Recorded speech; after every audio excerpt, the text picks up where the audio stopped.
அனைவருக்கும் வணக்கம். PGTRB mathematics preparation முடிச்சுட்டு அதுக்கான டெஸ்ட் பேட்ச் போட்டு கம்ப்ளீட் பண்ணிட்டு எக்ஸாம் ஓரளவுக்கு முடிச்சிட்டோம். ஸோ அடுத்து பார்த்தீங்கன்னா சிஎஸ்ஆர் நெட் எக்ஸாமுக்கு காலேஜ் டிஆர்பிக்கு வந்து டெஸ்ட் பேட்ச் போட்டுட்டு வரேன். ஸோ இமீடியட்டாக டெஸ்ட் பேட்சில் ஜாயின் பண்ணுறவங்க ஜாயின் பண்ணிக்கலாம். ஸோ ஆல்ரெடி சிஎஸ்ஆர் ப்ராப்ளத்துக்கு இப்போ daily problems random solving problem சொல்லிட்டு ப்ராப்ளம் அப்லோட் பண்ணிட்டு வரேன். ஸோ அப்லோட் பண்ணுற ப்ராப்ளம்ஸ் எல்லாமே நல்லா ஒர்க் அவுட் பண்ணுங்கள். ப்ரீவியஸ் இயர் கொஸ்டினை நம்ம நிறையா பார்த்தாகணும். அதே போல் டெஸ்ட் பேட்சும் நிறைய கொஸ்டின்ஸ் நீங்கள் சால்வ் பண்ணுவீங்க. ஸோ சிஎஸ்ஆர் நெட்டுக்கு டெஸ்ட் பேட்ச் பார்த்தீங்க அப்படின்னா சண்டே நடக்கும். ஒன்ஸ் நீங்கள் இந்த டெஸ்ட் பேட்சில் ஜாயின் பண்ணிட்டீங்கன்னா கிளியர் பண்ணுற வரைக்கும் உங்களுக்கு வந்து டெஸ்ட் கொஸ்டின்ஸ் அனுப்புவேன். நான் கிளாஸஸும் ரெகுலராக வந்து யூடியூப்பில் அப்லோட் பண்ணுவோம். நீங்கள் அதை பார்த்துக்கிட்டா போதுமானது. Okay fine. இன்றைக்கான ப்ராப்ளம் பார்த்துருவோம். Let C be the positively oriented circle in the complex plane of radius 3 centered to origin. What is the values of integral? Integral over C dz divided by z square into e power z minus e power minus z. So option A பார்த்தீங்கன்னா pi i divide by 12, option B பார்த்தீங்கன்னா minus pi i divide by 12, option C பார்த்தீங்கன்னா pi i by 6, option D பார்த்தீங்கன்னா minus pi i divide by 6. ரொம்ப முக்கியமான problem இது.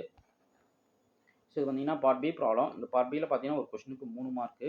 So நீங்கள் ஒரு கொஸ்டினுக்கு 3 மார்க் பார்ட் பியில் நீங்கள் எழுதுவீங்க. நீங்கள் ஒரு கொஸ்டின் கரெக்டானா 3 மார்க் கிடைக்கும். அதே ராங்கானா 0.5 போயிடும். அதே போல் பார்த்தீங்கன்னா இதில் மொத்தம் 25 கொஸ்டின் நம்ம அட்டன் பண்ணணும்.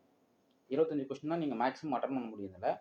இதில் 25 கொஸ்டினுக்கு நீங்கள் வந்து ஒரு 18 to 20க்குள்ளே நீங்கள் கரெக்டாக அட்டன் பண்ணிட்டீங்கன்னா உங்கள் ஸ்கோர் வந்து கண்டிப்பாக ஒரு ஹை ஸ்கோராக போயிடும் இந்த 18 to 20 கொஸ்டின். ஏன்னா நீங்கள் 10 பார்ட்ஸே அட்டன் பண்ண போகிறீங்க. இப்போ பார்ட் சியில் நீங்கள் 20 கொஸ்டின் தான் அட்டன் பண்ணணும்.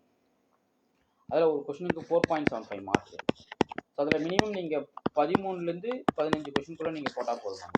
இதுவே உங்களுக்கு வந்து எவ்வளோ வந்துடும், இதுலேருந்து 18லேருந்து 20, இதில் 13லேருந்து 15 இது போட்டிங்கன்னா கண்டிப்பாக நீங்கள் 100 கிராஸ் பண்ணிடுங்க. 100+ கிட்ட கிடைச்சிடும். ஸோ அதுக்கு நல்லா ஹார்ட் ஒர்க் பண்ணணும். சாதாரணமாக பண்ணிட முடியாது. இது நல்லா ஹார்ட் ஒர்க் பண்ணால் தான் இது கிடைக்கும். ஸோ இதனால் ஹார்ட் ஒர்க் பண்ணுங்கள். டெஸ்ட் பேட்ச் அட்டன் பண்ணுங்கள். நிறைய கொஷின்ஸ் வந்து நான் உங்களுக்கு கரெக்டாக டெஸ்ட் பேட்சில் கொண்டு வந்துடுவேன். ஸோ டெஸ்ட் பேட்ச் போட்டிங்கன்னா இந்த நீங்கள் 18லேருந்து 20 கொஸ்டின் அசால்ட்டாக அடிச்சிடலாம். அதே போல் இந்த பார்ட் சியில் பார்த்தீங்கன்னா மினிமம் 10 கொஸ்டின் அடிக்க முடியும். மேக்ஸிமம் 12 அடிக்கலாம். ஸோ இந்த நெகட்டிவ் மார்க் இல்லாமல் சொல்ல வரது எல்லாமே. ஸோ நல்லா பண்ணிங்கன்னா கண்டிப்பாக உங்களால் ஸ்கோர் பண்ண முடியும். இமீடியட்டாக டெஸ்ட் பேட்சில் ஜாயின் பண்ணுங்கள். இது வந்து லாங் டியூரேஷன் டெஸ்ட் தான். ஒன்ஸ் நீங்கள் ஜாயின் பண்ணிட்டீங்கன்னா கிளியர் பண்ணுறப்போ நீங்கள் என்ன பண்ணிக்கலாம், நீங்கள் வந்து குரூப் விட்டு எக்ஸிட் ஆகிக்கலாம். அது வரைக்கும் உங்களுக்கு குரூப்பில் ஆட் பண்ணி விட்டுரும். Okay fine. இப்போது இந்த ப்ராப்ளத்துக்கான சொல்யூஷன் பார்த்துருவோம். ஸோ ப்ராப்ளம் என்ன சொல்லியிருக்காங்க பாருங்கள். Integral over C dz divided by z square into e power z minus e power minus z. இதனுடைய கான்டோர் வேல்யூ என்ன அப்படின்னு சொல்லி கேட்குறாங்க. இது வந்து காட்சி ரெசிடியூ தியரத்தோட அப்ளிகேஷன் ப்ராப்ளம். ஸோ கிவன் என்ன சர்க்கிள் சி கான்டோர் சொல்லிட்டாங்க. இது வந்து 0,0 சென்டரில் ரேடியஸ் 3 யூனிட் வச்சு இதுக்குள்ளே இருக்கிற கலெக்ஷன் ஆஃப் பாயிண்ட்ஸ் தான் அதுக்கு என்ன சொல்கிறாங்க சின்னு டிஃபைன் பண்ணியிருக்காங்க.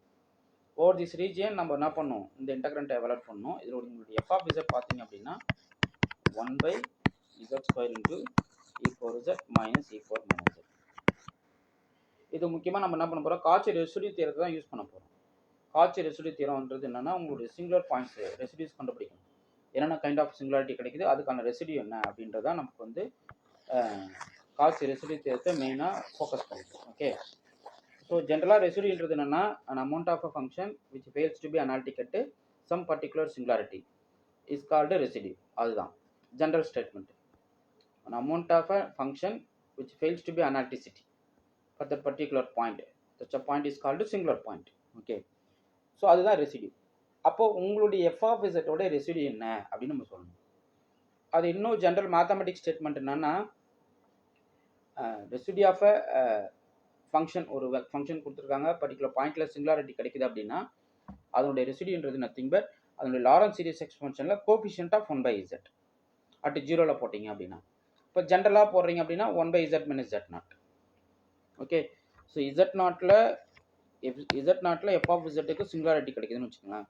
So singular point of f of z but இதனுடைய ரெசிடியூ என்னன்னா coefficient of 1/z minus z0 in the expansion in the Lorentz series expansion. Okay. அப்போ இதை நீங்கள் கலெக்ட் பண்ணணும். அட் 0னா 1/z ஓட கோஎஃபிஷியன்ட் பார்க்கணும். அட் 1னா 1/z minus 1 ஓட கோஎஃபிஷியன்ட் பார்க்கணும். இதனுடைய சீரிஸ் எக்ஸ்பான்ஷனில் அதுதான் எனக்கு ரெசிடியூ, அந்த பர்டிகுலர் பாயிண்ட். ஆக்சுவலாக இதில் எது வந்து சிங்குலர் பாயிண்ட்டாக இருக்குன்னா z = 0 தான் சிங்குலர் பாயிண்ட். செக் பண்ணி பாருங்கள். உங்களுடைய எஃப் ஆஃப் z என்ன 1/z square into e power z minus e power minus z. இதுதான் உங்களுடைய ஃபங்க்ஷனு. அட் 0ல் இந்த ஃபங்க்ஷன் வந்து அனாலிட்டிசிட்டியை ஃபெயில் பண்ணும். அப்போ ரெசிடியூ என்ன கோஎஃபிஷியன்ட் ஆஃப் 1/z இதனுடைய கரஸ்பாண்டிங் லாரன்ஸ் சீரிஸ் எக்ஸ்பான்ஷன் நம்ம செக் பண்ணால் போதும். ஸோ ரெசிடியூ நீங்கள் கண்டுபிடிக்கணும் அப்படின்னா இது போல் ஒரு காம்ப்ளிகேட்டடாக ஃபங்க்ஷன் கொடுத்துருக்காங்க, அப்படின்னா ஜஸ்ட்டு அந்த ஃபங்க்ஷனுக்கு லாரன்ஸ் சீரிஸ் எழுதுங்க அந்த பர்டிகுலர் பாயிண்டில். அப்படி எழுதுறச்ச அதில் கோஎஃபிஷியன்ட் ஆஃப் 1/z மட்டும் நீங்கள் கலெக்ட் பண்ணுங்கள். உங்களுக்கு அதுதான் ரெசிடியூவாக இருக்கும், வேறு எதுவும் கிடைக்காது. Okay fine. இப்போ இந்த ப்ராப்ளத்தை எப்படி சால்வ் பண்ணலான்னு பாருங்கள்.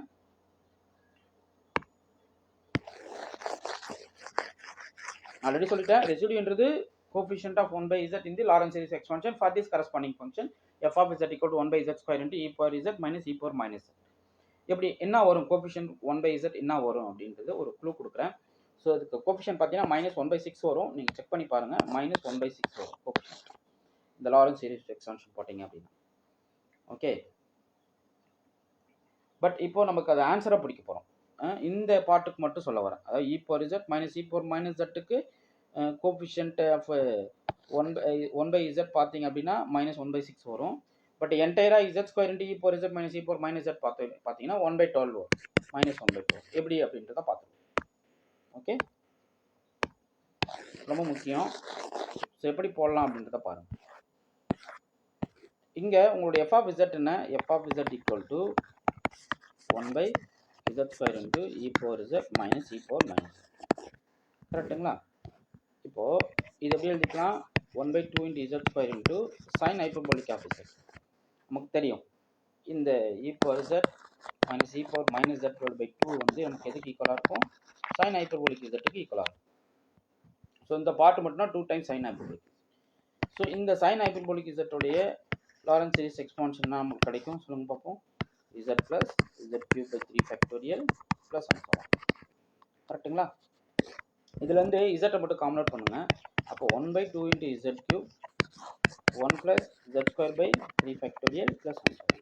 இது எல்லாமே டினாமினேட்டரில் இருக்கிற ஃபேக்டர். இது மட்டும் ஒரு எக்ஸ் ஃபேக்டராக வச்சுக்கோங்க. அப்போது இது 1 plus x whole power minus 1 எழுதிங்க அப்படின்னா எக்ஸ்பான்ஷன் என்ன கிடைக்கும்? 1/2 into z cube 1 minus z square by 3 factorial minus 1. கரெக்டுங்களா? இது ஃபுல்லாக x 1 plus x whole power minus 1 பார்க்குறீங்க. ஸோ அப்போ எக்ஸ்பான்ஷன் வந்து 1 minus x plus plus x square and so on அப்படி போயிட்டே இருக்கும். ஸோ அதில் இந்த பார்ட் மட்டும் நமக்கு தேவையானது, மற்றதெல்லாம் நமக்கு தேவை. ஏன்னா 1/z வேணும். அதனால் இதில் பாருங்களேன், 1/2 into z cube இதை ஜஸ்ட் மல்டிபிள் பண்ணுங்கள். 1/2 into z cube மைனஸ் இந்த z ஸ்கொயர் ஒரு z கட் ஆகிடும். அப்போ நான் 1/6 3 2s 6 12 வந்துடும் இல்லைங்களா? அப்போ 12 into z just z cube z square டினாமினேட்டரில் 1/z, இது 3 ஃபேக்டர்னா 6, இந்த 2 மல்டிப்ளை ஆச்சு அப்படியே போயிட்டு மைனஸ் அனுப்பிச்சோம். இப்போது இதுதான் உங்களுடைய f of z. அட் 0ல் ரெசிடியூ கண்டுபிடிக்கணும். அப்போனா கோஎஃபிஷியன்ட் ஆஃப் 1/z பார்க்குறீங்க -12. அப்போ residues of f of z at z equal to 0 is nothing but coefficient of 1/z. Coefficient of 1/z at z equal to 0. இந்த expansion அப்போனா அது -1/12. Okay, so காட்சி residue தேர்வு சொல்லிட்டு இன்டெகிரல் ஒரு gamma f of z dz nothing but 2 times sum of the residues.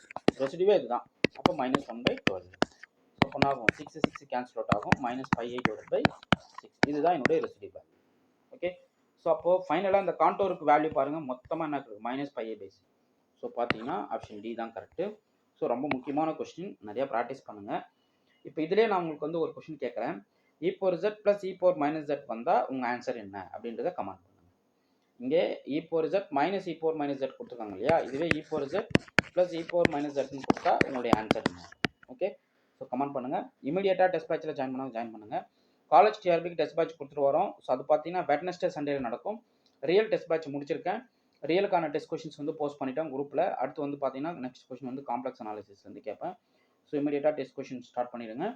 அதே போல் CSR நெட்டுக்கு பார்த்தீங்க அப்படின்னா கம்மிங் சண்டே டெஸ்ட் பார்த்தீங்கன்னா கம்ப்ளீட்டாக வந்து ஜோர்டான் கனானிக்கல் ஃபார்மும் கொட்டாடிக் ஃபார்ம்ஸும் கொஸ்டின்ஸ் கேட்குறேன். Okay fine. உங்களுக்கு இந்த வீடியோ பிடிச்சிருந்தா லைக் பண்ணுங்கள், கமெண்ட் பண்ணுங்கள், உங்கள் ஃப்ரெண்ட்ஸுக்கு ஷேர் பண்ணுங்கள். தேங்க்யூ.